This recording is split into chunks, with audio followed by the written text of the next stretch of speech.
Salis kanne, Salis kanne.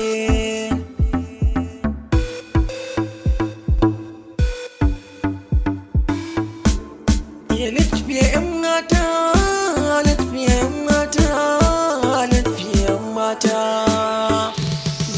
Ke na mun taso kuma na yarda, dan ko a cikin mata ke ce mai tsada. Kina raina kekin shaida, gonar ki zan je domin ne huda, ki bani dama don in noma gyada, saboda sanda muke wa juna nan gani an buga a jarida. Don gale wannan tilas ne, ni da ke da shi mai kyau daga Allah ne,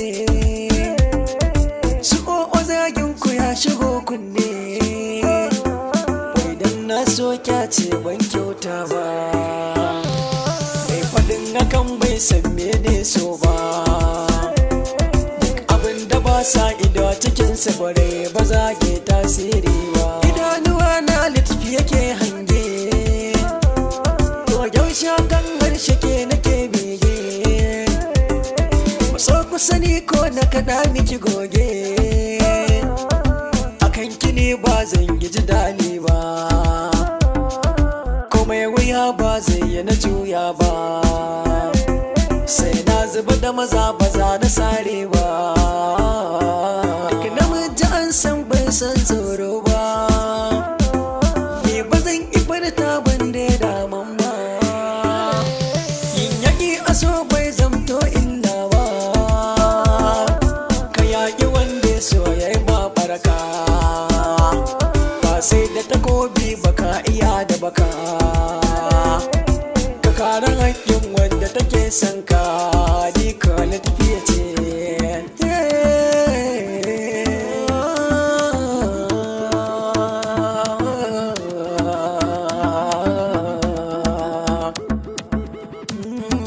Burin raina na mallake ki, matso kusa ne ba ni so na barki, kyautar kaina ni za na baki, littafi a kula da ni. Salis kan ne mai ƙaunar ki, kimin iso a cikin fadarki, na zama sarki kuma mai mulki, ke kuma sarauniya.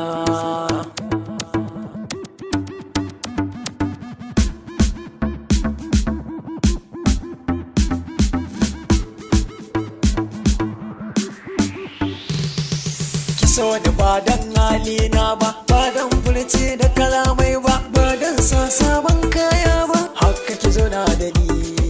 Ba dan ilimi da sarauta ba, ba dan tari na duki